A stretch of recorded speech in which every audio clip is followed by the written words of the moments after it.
Morning to everyone and welcome to Paul brothers. Indian prime minister Narendra Modi 13 जुलाई को 2 दिनों के विजिट पर फ्रांस के कैपिटल पेरिस जाने वाले हैं। पीएम मोदी को फ्रांस के national annual program Bastille day के लिए as a special guest invite किया गया है और ये दूसरी बार है जब किसी इंडियन प्राइम मिनिस्टर को इस प्रोग्राम में as a guest of honour बनाया गया है। अब प्राइम मिनिस्टर मोदी का ये विजिट भारत के लिए इसलिए भी खास है क्योंकि इस विजिट में दोनों देश कई मुद्दों पर चर्चा करने वाले हैं। साथ ही फ्रांस और भारत के बीच कई डिफेंस डील को लेके भी डिस्कशन हो सकती है, क्योंकि जब से रशिया और यूक्रेन वॉर हुई है और रशिया पर सैक्शन लगे हैं तो भारत ने यूएसए और फ्रांस से कई हथियारों को खरीदना शुरू किया है। इसके अलावा भारत के लिए इस विजिट में एक बहुत ही इंपॉर्टेंट पॉइंट होगा टेक्नोलॉजी का ट्रांसफर, जिस पर दोनों नेशन बात करेंगे। ना उसी हथियार खरीदना करंट टाइम में हेल्पफुल होता है कि एक नेशन की डिफेंस पावर स्ट्रांग होती है, लेकिन जब टेक्नोलॉजी का ट्रांसफर होता है तो लॉन्ग टर्म के पर्पज से नेशन के लिए वो बहुत ज़्यादा फायदेमंद होता है, क्योंकि उससे नेशन सेल्फ इंडिपेंडेंट बनता है। और अभी भारत की जो मेक इन इंडिया मूवमेंट है उसका मेन पर्पस भारत को सेल्फ इंडिपेंडेंट बनाना है।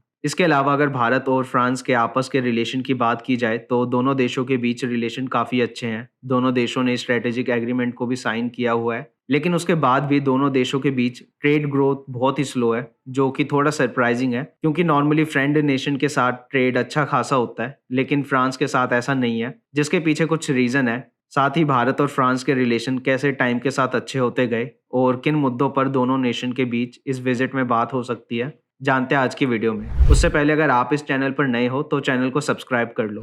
बेस्टाइल डे, जो कि फ्रांस का नेशनल डे सेलिब्रेशन है और साथ ही पूरे यूरोप में किया जाने वाला सबसे बड़ा परेड है, उसमें सेकंड टाइम इंडियन पीएम को as a guest of honour के तौर पर इनवाइट किया गया है। सो जानते हैं कि आखिर कितने मजबूत है भारत और फ्रांस के रिलेशन आपस में। इंडिया के इंडिपेंडेंस के बाद 4 दशकों तक यूरोप में ब्रिटेन भारत का सबसे करीबी पार्टनर रहा, लेकिन पिछले 3 दशकों में सिमिलर आइडियाज और कॉमन इंटरेस्ट के चलते यूरोप में फ्रांस भारत का सबसे स्ट्रॉन्ग पार्टनर बन के सामने आया है। इसके अलावा इंडिया और रशिया के फ्रेंडशिप के बारे में हम सब जानते हैं, लेकिन बहुत कम लोगों को पता है कि रशिया के बाद फ्रांस भारत का फ्रेंड नेशन बनकर सामने आया है। भारत ने फ्रांस के साथ 1998 में स्ट्रेटेजिक एग्रीमेंट को साइन किया था और इस एग्रीमेंट को साइन करने के बाद भारत ने राजस्थान के पोखरम में न्यूक्लियर वेपन को टेस्ट किया था, जिसके रिस्पॉन्स में सारे वेस्टर्न नेशन ने भारत पर कई तरह के रिस्ट्रिक्शन लगाए थे, लेकिन फ्रांस ने तब इस ग्रुप को ज्वाइन नहीं किया था। साथ ही फ्रांस ने इन रिस्ट्रिक्शन को हटाने के लिए भारत ने जो भी कोशिशें की थी उनका समर्थन भी किया था। इसके अलावा उस टाइम कई देशों ने भारत को डिफेंस आर्म एक्सपोर्ट करने पर भी रिस्ट्रिक्शन लगाए थे,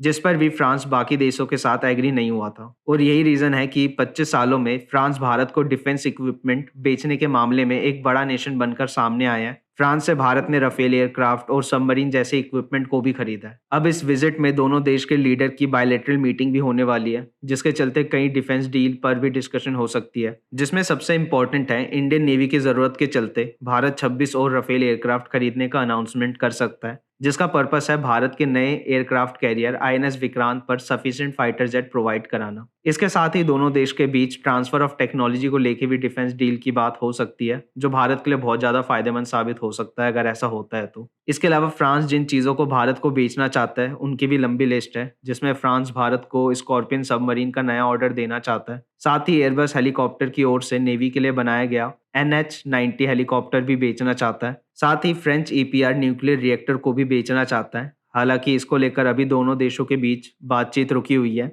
लेकिन 15 साल पहले दोनों देशों के बीच इसे खरीदने के लिए सहमति बनी थी, लेकिन फिर कई प्रॉब्लम के चलते इस डील को भारत के जरिए रोक दिया गया था। इसके अलावा क्योंकि भारत और फ्रांस स्ट्रेटेजिक पार्टनर है, जिसके चलते कई स्ट्रेटेजिक मुद्दों पर भी दोनों देशों के बीच बातचीत हो सकती है, जिसमें इंडो पैसिफिक एरिया का मुद्दा सबसे अहम है, क्योंकि दोनों देश इस एरिया में चाइना के बढ़ते डोमिनेंस को कंट्रोल में लाना चाहते हैं ताकि इंटरनेशनल पीस बना रहे और चाइना ताइवान जैसे नेशन पर अटैक ना करे। इसके अलावा पाकिस्तान का इकोनॉमिक क्राइसिस भी शामिल है। साथ ही फ्रांस रशिया यूक्रेन वॉर को लेके भी भारत के सपोर्ट की मांग कर सकता है और वेस्ट नेशन के साथ मिलकर रशिया पर और प्रेशर बढ़ाने की मांग कर सकता है। हालांकि भारत रशिया यूक्रेन वॉर को लेके न्यूट्रल रहा है और यूएन में हर बार अपना वोट को भी अब्सटेन किया है और आगे भी भारत का अप्रोच यही रहेगा। इसके अलावा फ्रांस की ये कोशिश होगी कि सितंबर में होने वाले G20 समिट की मीटिंग में पुतिन को बाहर रखा जाए, लेकिन फैक्ट ये है कि भारत ऐसा नहीं करने वाला। ये बात हो रहा है कि अगर पुतिन खुद से अपने आप को इस मीटिंग से दूर रखे। अब जहां फ्रांस भारत का एक फ्रेंड नेशन है, साथ ही एक बड़ा डिफेंस इक्विपमेंट एक्सपोर्टर नेशन है और कई मुद्दों पर जहां दोनों देश एक साथ दिखाई देते हैं, तो वहीं कई मुद्दों पर दोनों देश के ओपिनियन अलग होते हैं। और जहां फ्रांस भारत का एक स्ट्रेटेजिक पार्टनर है,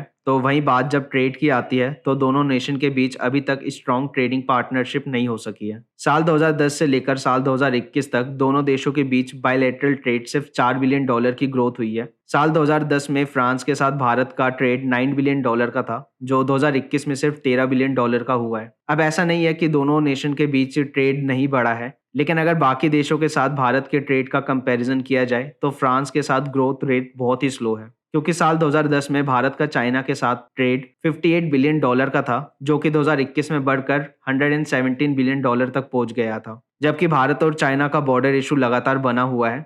हालांकि इंडिया की पूरी कोशिश है कि चाइना के साथ अपनी इस ट्रेड को कम किया जाए। इसी तरह यूएसए के साथ भी 2010 तक भारत का ट्रेड $45 बिलियन का था, जो कि 2021 में $110 बिलियन तक पहुंच गया है। साथ ही जर्मनी के साथ 2010 में जो ट्रेड $19 बिलियन का था, वो 2021 में $27 बिलियन का हो गया। और इन सब के बाद भारत और फ्रांस के ट्रेड की बड़ी मात्रा डिफेंस डील की है, और अगर उसे हटा दिया जाए तो दोनों देशों के बीच ट्रेड ना के बराबर बच जाएंगे। और जहां फ्रांस एक फ्रेंड नेशन है, लेकिन वहीं भारत और फ्रांस के कमर्शियल रिलेशन बहुत लिमिटेड है। अब इस ट्रेड के कम होने का एक बहुत बड़ा रीजन है दोनों नेशन के मीडियम स्केल बिजनेस, जो कि बैकबोन है दोनों देशों के इकोनॉमी की, जिसके चलते दोनों नेशन एक दूसरे के मार्केट में दूसरे नेशन की कंपनीज को एंट्री देने में बहुत ज्यादा कंफर्टेबल नहीं है। साथ ही इन दोनों देशों के बीच फ्री ट्रेड एग्रीमेंट नहीं है, जो भी बड़ा रीजन है ट्रेड कम होने का। लेकिन अब इस विजिट में दोनों नेशन अपने ट्रेड को बढ़ाने को लेकर बात कर सकते हैं, ताकि कमर्शियल रिलेशन इंप्रूव हो सके। साथ ही भारत के लिए जरूरी है कि यूरोप के मार्केट को कैप्चर किया जाए, जिसके चलते भारत की कोशिश होगी कि फ्रांस को कमर्शियल ट्रेड को लेकर के मनाया जा सके। बाकी पीएम मोदी का ये विजिट भारत के लिए कितना इंपॉर्टेंट है, अपना ओपिनियन मुझे कमेंट में बताओ। वीडियो को लाइक करो और चैनल को सब्सक्राइब कर लो। मैं मिलता हूँ आपसे अगली वीडियो में। Good bye for now and have a good day to all of you.